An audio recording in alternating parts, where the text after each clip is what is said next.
like to call Sarah Ho to the stand.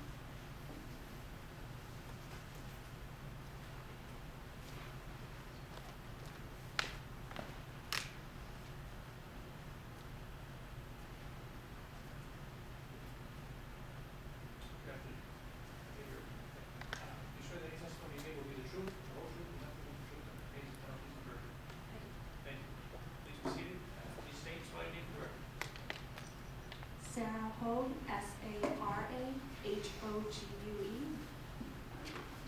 What is your position within the town? I'm the administrative assistant to the Board of Selectmen. Are you the one who posts the meetings? Where are they going to be held? Yes. Can you please go to Exhibit 22?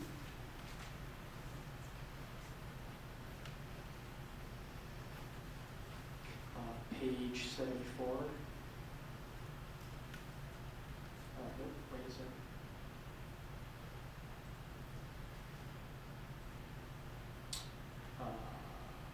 Page 77.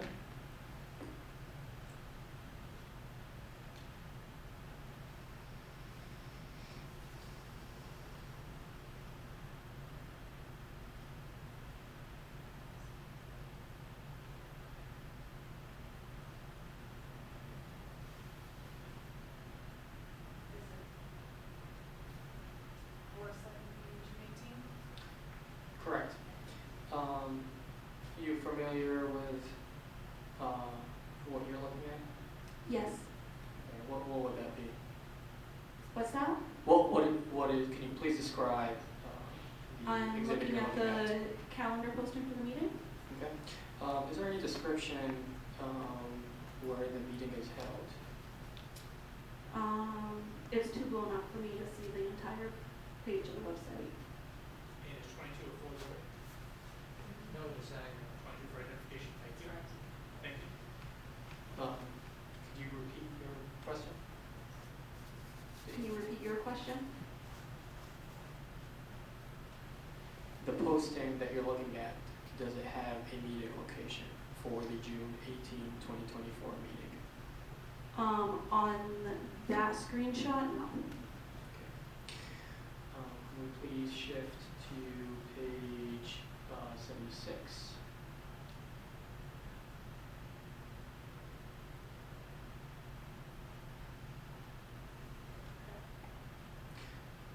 If we're looking at the calendar for the June 18th week, you can see that the June 18 does not have any description on where the meeting is taking place.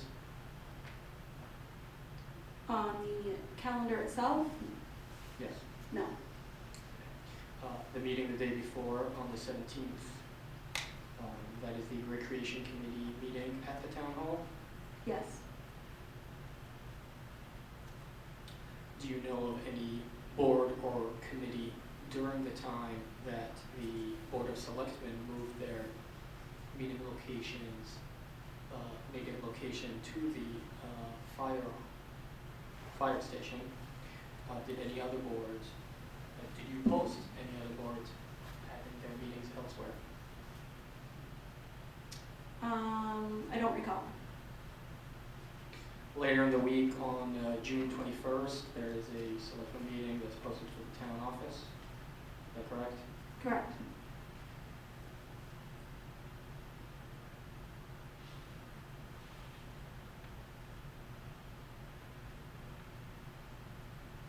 Can we please go to page 74?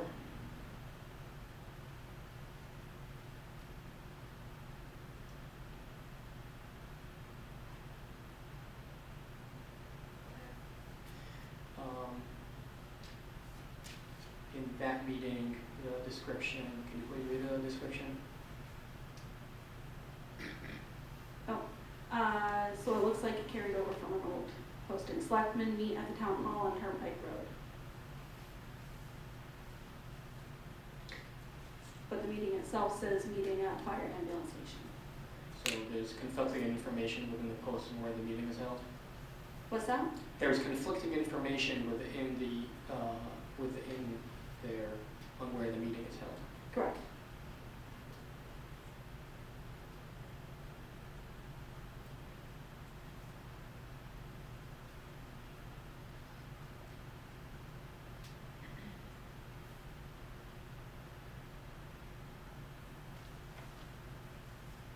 So is it your testimony that the June 18th meeting did not have a place where the board was going to meet? I need to look at that again. And please go back to page 77.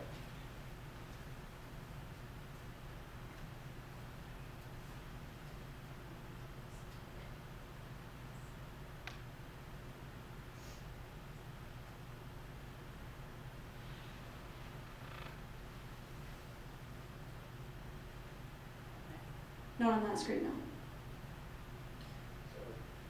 Neither on the description to the meeting or neither on the main calendar is there a location to where the meeting is going to be held. Is that correct? Correct. Your Honor, I object to this line of question just on grounds of relevance. I've lost track of how this is relevant from the allegation that Mr. Hope said we don't need to hear June 18th select board meeting, so in the interest of time. Oh, that's okay. That was all. Okay, thank you. The court was also looking at the complaint, the amended complaint, to see if there was an allegation of improper posting. I didn't recall that there was one, so I was looking at the same question myself. Well, my understanding that in- question was ceasing. In the town's response to discovery, they did say that it was properly notified, and Sarah Hope would testify to that. That is contrary to what the town said earlier. But that's all. Okay, thank you.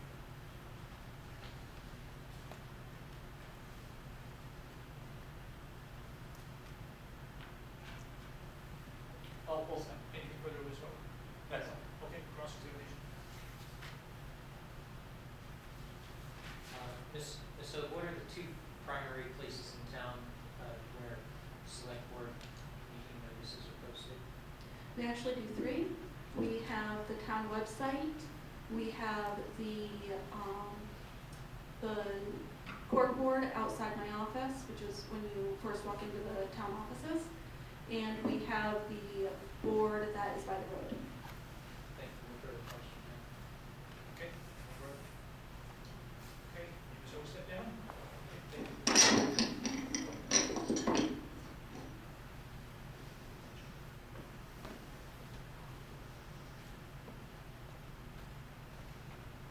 Like to call librarian?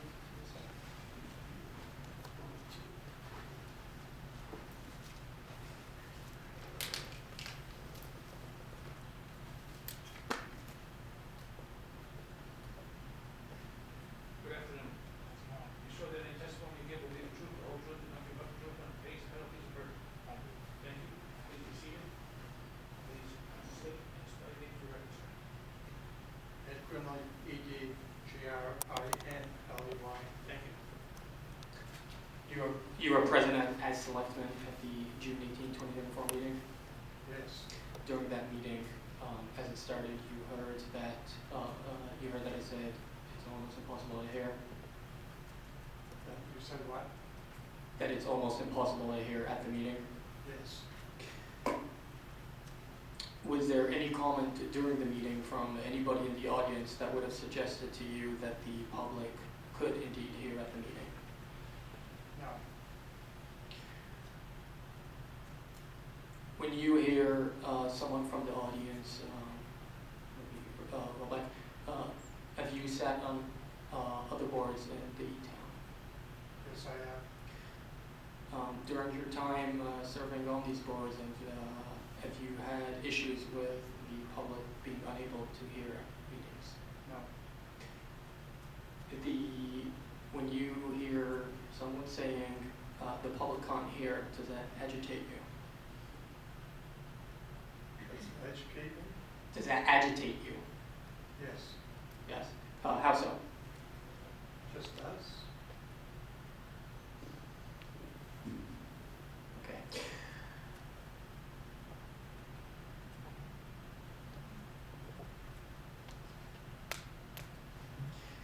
Is one comment from a member of the public saying that they can't hear, is that where the agitation starts, or is it a number of comments? What was that? Does a single comment from a member of the public saying that they can't hear agitate you? Yes. So you must have been very agitated throughout the meeting. No, I wasn't agitated. Were you or were you not agitated at the meeting? I was not agitated during the meeting. Okay. Did you feel that you were unable to carry your duties throughout the meeting, given the circumstances? No. So you were able to make decisions on all the proposed things on the agenda Yes. without no problems?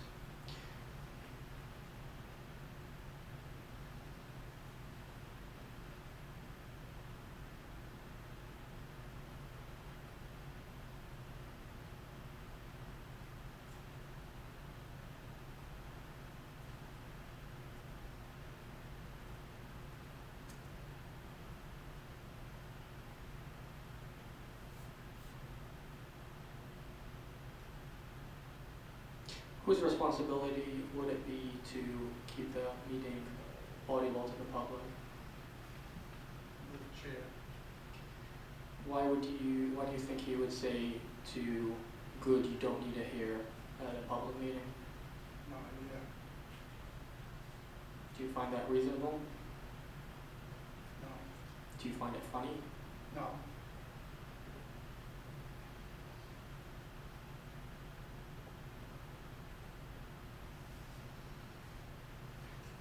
On the June 21st, 2024 meeting at the town office, you heard Leaf yet again say the public doesn't need to hear it at a public meeting. Did I hear him say it? At the June 21st, 2024 meeting at town office, you heard, did you hear Leaf say again that the public has the right to hear? He was letting it be known that it was a non-public, not a public meeting. Did he say that the public can't hear it a non-public? I cannot recall. So the only thing he said is that the public doesn't need to hear, only we need to hear pointing at the board. Is that correct? Then during the non-public, yes, the public, yeah. Did he say that he was talking about the non-public meeting? That's what we're there for, as a non-public.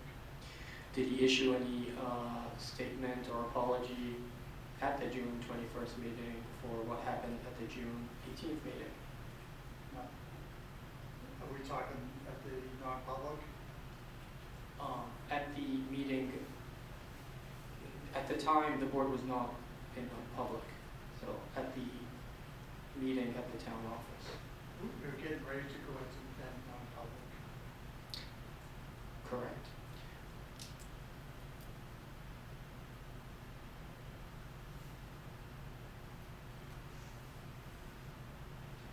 Did the meeting of June 18th, was it carried out any, in a more speedier manner than any other meeting? Or was it just regular business? No. No, it was just regular business. Yes.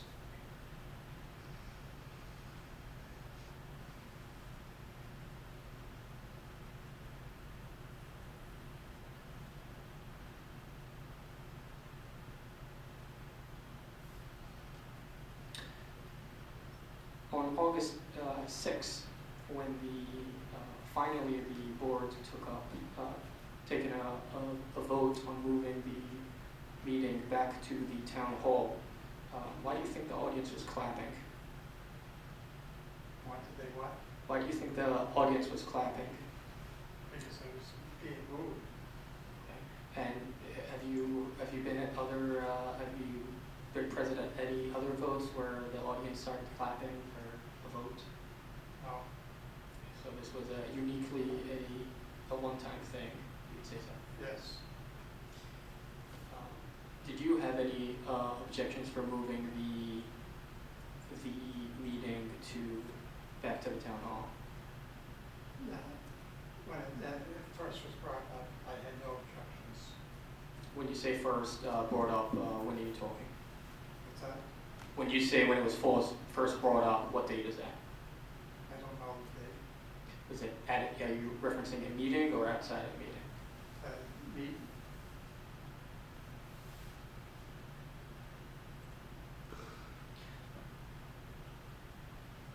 On July 2nd, the email of Paul Vogt was read in correspondence during that meeting. Is there any reason the board didn't take a vote at that point to move the meeting back to the town office? Not that I'm aware of. Were you serving at the time on any other board?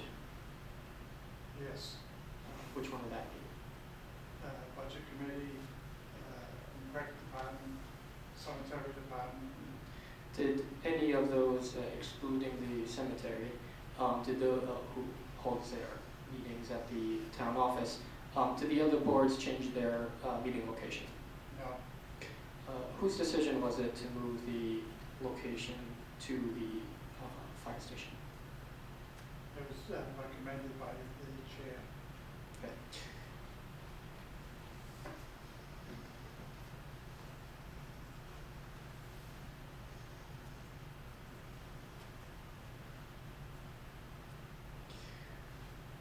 Sitting on the other boards, how come those boards didn't move their meeting location? Didn't have a reason to. So there was no interruption to the meetings going on at the town hall. Is that right?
Why would the chair make an apology at the July 2nd meeting? What was he apologizing for?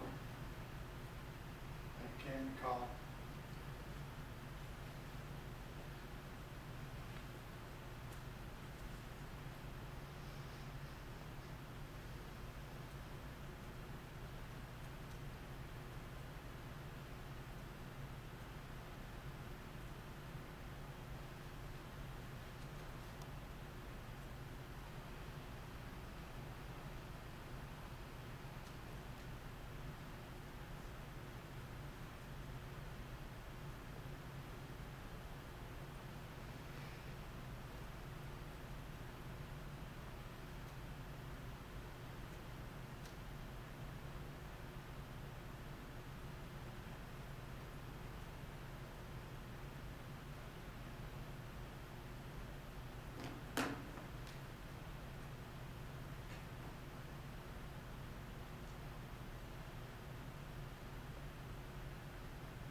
Just a minute, I'm looking through that.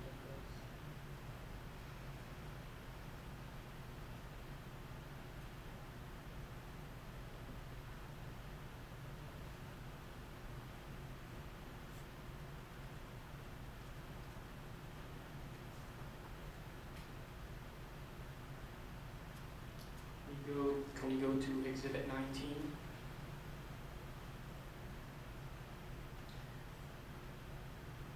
Minute 23, 40 seconds. I'm sorry, 23 and 40 seconds.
sorry, just continue playing it. Oh.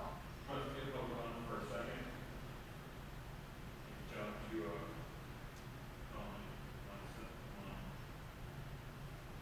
I would literally like to apologize to everyone for my comments last meeting. I used the, return not properly, what you should have. And, right. You have right here, I apologize for saying what I did.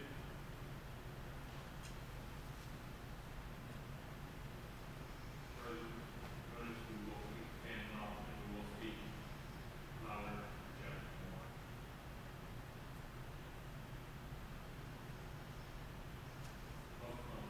Okay, that's good, thank you.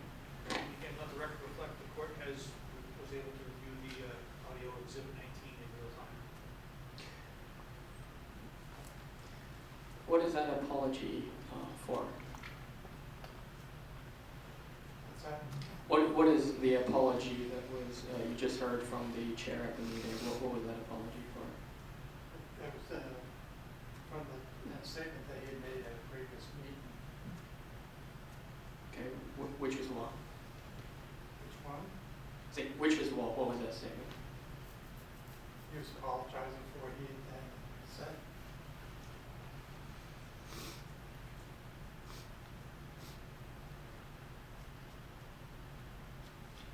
Okay, thank you.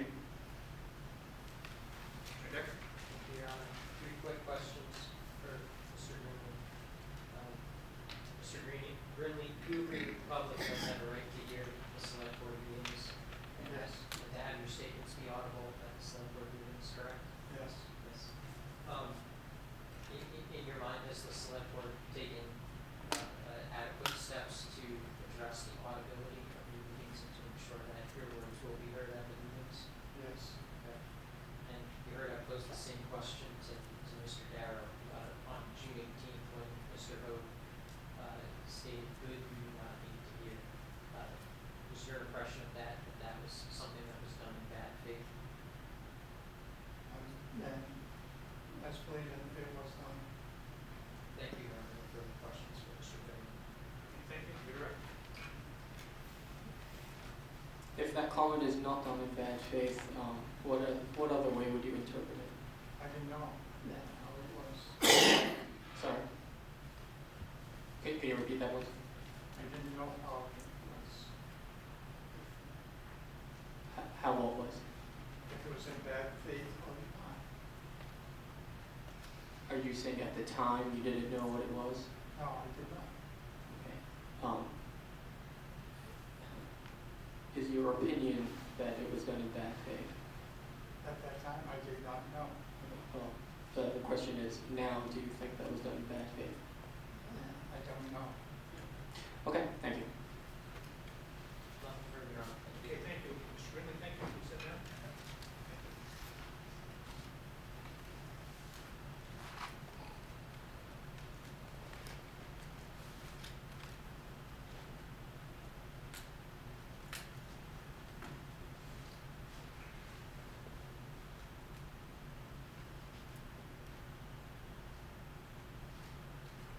Mr. Arlow?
apology for the statement, good, do not need to hear. And then the board took subsequent steps to remedy the situation by having Mr. Darrow report on everything that occurred at the June 18th meeting, and by moving the meetings back to the town hall, which they are not required to do under 91A.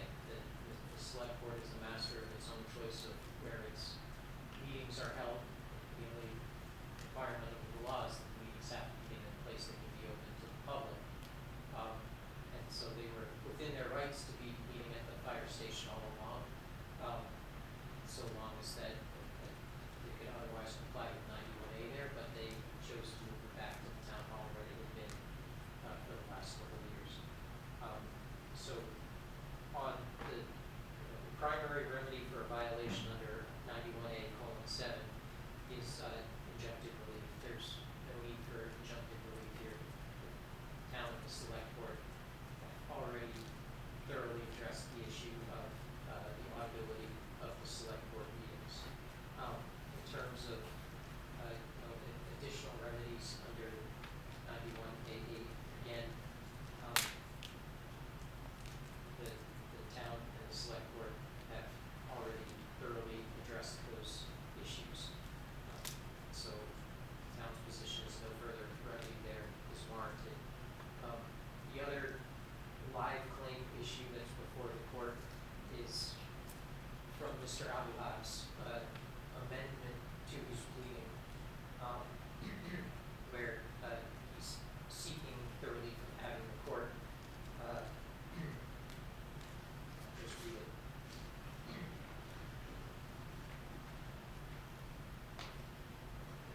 He wrote, I ask that the court exercise its authority to require that the chair shall reimburse the town for expenses that the town expended to defend itself from this purposeful 91A violation. He appears to be referring there to 91A:8, Roman numeral 4, which is where the language states that the court has to find that a public official has to violate an element of 91A in bad faith. The evidence that the court has heard doesn't even rise up to what Mr. Abuhab originally alleged. In his amended complaint, he stated that Mr. Oak showed a quote, showed a pattern to his behavior and repeatedly gave the you don't need to hear at a public meeting on other occasions, even though he was informed otherwise. That's the core of the bad faith claim. The court has now heard that the one occasion when the you don't need to hear statement was made was at the June 18th meeting. It got reiterated on June 21st, but that was in reference back to the June 18th meeting, and that was also, as Mr. Darrow and Mr. Green testified, and Mr. Oak, that was in the context of we're going into a non-public session. You don't need to hear what we're saying in a non-public session. Separately, Plaintiff's Exhibit 1, which has been admitted into evidence as a full exhibit. Those are Mr. Abuhab's responses to the town's one interrogatory, which was that Mr. Abuhab identified all the occasions on which he claims that Mr. Oak exhibited this, made this statement, you don't need to hear at a public meeting. And Mr. Abuhab's interrogatory response to that was, to date I have not been able to pinpoint the exact time the recent public has no right to hear style of response for the selectman chair leading to the June 18th, 2024 meeting. So there's no evidence in the record that Mr. Oak made that statement at any point prior to June 18th. Therefore, it appears it was a one-time statement, and the court has a clear explanation for why that statement was made, given the long day and the heat and the agitation that Mr. Oak was experiencing, and Mr. Oak has already apologized for that. Therefore, there's no basis to find bad faith on Mr. Oak's part, and no basis to grant the relief requested by Mr. Abuhab.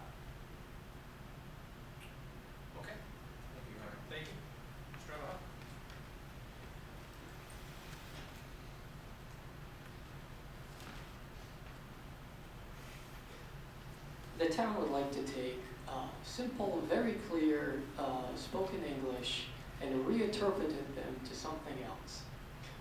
When someone hears "good you don't need to hear," it's very clear what it means. Not once, not twice. It was made several times. It was, although yes, the amended complaint said that it was done prior, and in the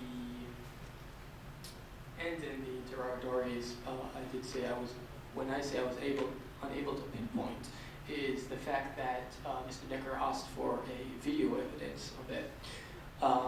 There have been many meetings before, but as some of the board members testified, there have been times before where people have said, "We can't hear." So that is something that the members of the board themselves have reinforced. Later, the next few sentences to what Mr. Decker just read from is the exchange of June 21st, where, and I'll quote, Leaf, no, our town public meetings are not are for us, not for you guys. And then he goes to say, I have read the RSAs. The public has the right to attend the meeting. They do not have the right to speak. And nowhere in this exchange could you find any reference to non-public. It is very clear that what the chair was referencing was a general statement, as was testified earlier. It was a general statement made. There was no specificity to say that was for the non-public session. Again, trying to take simple words and reinterpret them to mean something completely else. During the June 18 meeting, there were several attempts made to make the board comply with 91A. It is not clear to me at this point what a member of the public would need to do in order to raise that issue. If saying several times during the meeting doesn't do it, what does it need to be? If I would have gotten up or made any kind of other disturbance, I would have get the police call on me, as the town has done with other people in the past that they don't like what they're saying. There is simply to what the town would like to say, there's simply no bar that I could have passed to actually bring up the, there is nothing else I could have done better than 4 times throughout the meeting say the public can't hear. Everything throughout the meeting reinforces that the public couldn't hear. The board never got a single response from anybody in the audience that said, "Oh, yes, we can hear." At no point was there any time that the board can lean on the assumption that the public could actually hear, when everything that was presented today in court is exactly to the contrary. Both witnesses from the public who were here testified that they had that they were unable to make what was going on in the meeting, during the meeting, sorry. It was simply unable to hear. There's really no question about that.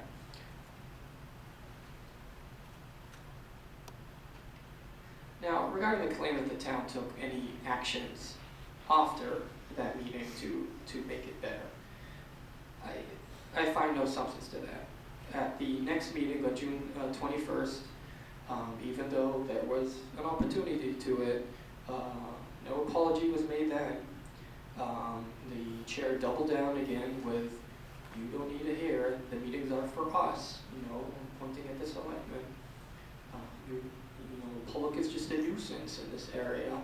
It'd be much better if nobody would be here.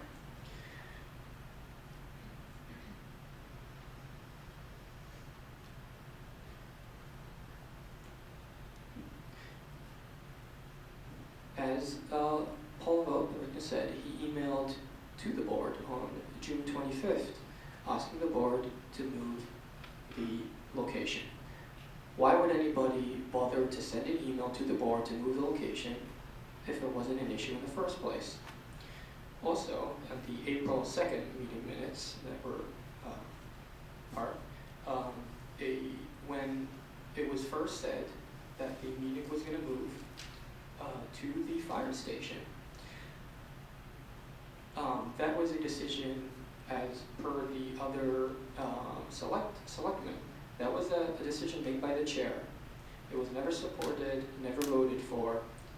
There was nobody who wanted that to happen.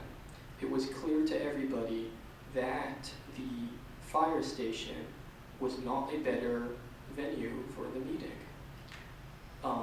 That is clearly been raised every time through the meetings by the public.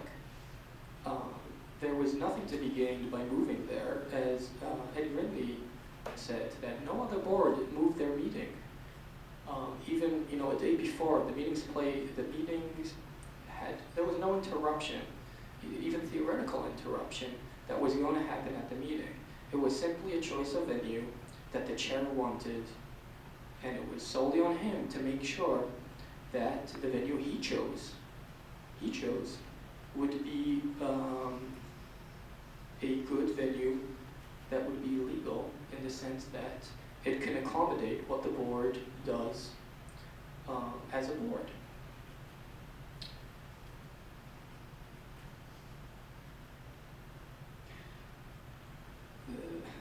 Also has been said that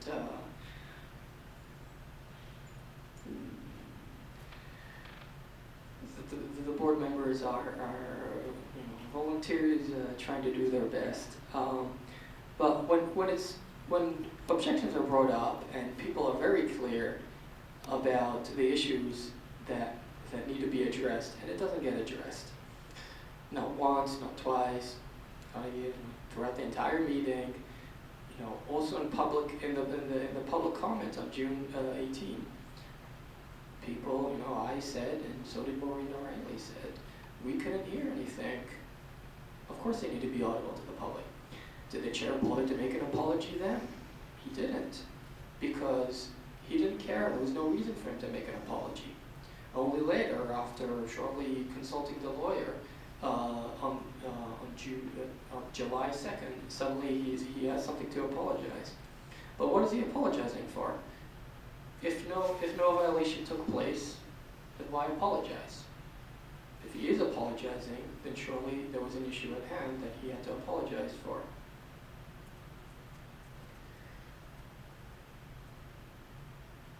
In this case, as I said earlier, the language used is very clear. Good, you don't need to hear. That we're not, nobody took that as a joke. That's not funny to anybody. There's no other way that statement could be interpreted. If it's hot, if it's cold, if it's raining inside the building, 91A open meeting laws